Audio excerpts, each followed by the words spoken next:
Instagram அக்கௌண்ட்டை எப்படி வந்து குரோம் ப்ரௌசர்ல வந்து லாகின் பண்ணி யூஸ் பண்றது அப்படின்றத பத்தி தான் டீடைலா இந்த வீடியோல வந்து பார்க்க போறோம். குரோம் ப்ரௌசர் இல்ல எந்த ப்ரௌசரா இருந்தாலுமே நீங்க லாகின் பண்ணி யூஸ் பண்ணலாம். குரோம் ப்ரௌசர்ல எப்படி நம்ம லாகின் பண்ணி யூஸ் பண்றோமோ அதே ப்ரொசீஜர் தான் எல்லா ப்ரௌசருக்குமே. சோ இப்போ இந்த வீடியோல இன்ஸ்டாகிராம் ப்ரௌசர்ல யூஸ் பண்றதுக்கான கம்ப்ளீட் டீடைல்ஸ் இந்த வீடியோல தெரிஞ்சுக்கலாம். தெரிஞ்சுக்கிறதுக்கு முன்பாக சேனலை சப்ஸ்கிரைப் பண்ணிடுங்க, பெல் ஐகானை கிளிக் பண்ணி ஆல் அப்படின்றத செட் பண்ணிடுங்க.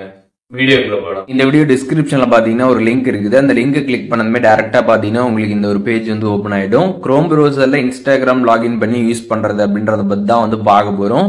இப்போ நீங்க வந்து குரோம் ப்ரௌசர்ல வந்துட்டு யூஸ் பண்ற மாதிரியே தான் பாத்தீங்கன்னா மற்ற எல்லா ப்ரௌசருக்கும் சேம் ப்ரொசீஜர் தான். அதனால நீங்க எந்த ப்ரௌசரா இருந்தாலும் இதே ப்ரொசீஜரை ஃபாலோ பண்ணிக்கலாம். லிங்கை கிளிக் பண்ணதுமே டேரக்டா பேஜ் வந்து ஓப்பன் ஆயிடும். அதுல வந்து உங்களோட இன்ஸ்டாகிராம் ஐடி பாஸ்வேர்ட் நீங்க வந்து போட்டு லாகின் கொடுங்க. ஒன்ஸ் நீங்க லாகின் கொடுத்ததுக்கு அப்புறம் பாத்தீங்கன்னா அந்த லாகின் இன்ஃபோ வந்து சேவ் பண்ணணுமா அப்படின்னு வந்து கேட்கும். சேவ் அப்படின்னு நீங்க கொடுத்துட்டீங்கன்னா உங்களோட அந்த ப்ரௌசர்லேயே பாத்தீங்கன்னா அந்த லாகின் இன்ஃபோ வந்து சேவ் ஆயிடும். நெக்ஸ்ட் டைம் நீங்க லாகின் பண்றப்ப ஈஸியா பாத்தீங்கன்னா நீங்க லாகின் வந்து பண்ணிக்க முடியும். இதுவே வந்து சேவ் பண்ண வேணாம் அப்படின்னா நாட் நோ வந்து கொடுத்துடலாம். கொடுத்ததுக்கு அப்புறம் பாத்தீங்கன்னா உங்களுக்கு இன்ஸ்டாகிராம் வந்து ஓப்பன் ஆயிடும் உங்களோட ப்ரௌசர்ல.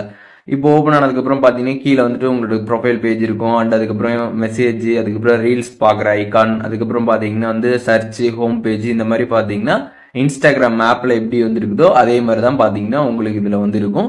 ஆனா அதுல பாத்தீங்கன்னா வந்து ஒரு சில ஆப்ஷன்ஸ் எல்லாமே பாத்தீங்கன்னா நமக்கு எக்ஸ்ட்ராவா பாத்தீங்கன்னா இன்ஸ்டாகிராம் ஆப்ல பாத்தீங்கன்னா வந்து இருக்கும். இதுவே நம்ம ப்ரௌசர்ல வந்து யூஸ் பண்றப்ப ஒரு சில ஆப்ஷன்ஸ் பாத்தீங்கன்னா நமக்கு வந்து கம்மியா வந்து இருக்கும். அதையும் நீங்க வந்து தெரிஞ்சுக்கணும். ஸோ இப்போ இந்த வீடியோ மூலியமாக இன்ஸ்டாகிராமை எப்படி வந்து நம்ம குரோம் ப்ரௌசர்ல வந்து யூஸ் பண்றது அப்படின்றத தெரிஞ்சிருப்பீங்க.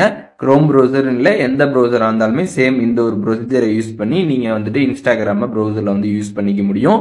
இதுல எதுவும் டவுட் இருந்துச்சுன்னா கண்டிப்பா வந்து கமெண்ட்ஸ்ல மென்ஷன் பண்ணுங்க, நான் எல்லாருக்குமே ரிப்ளை பண்றேன்.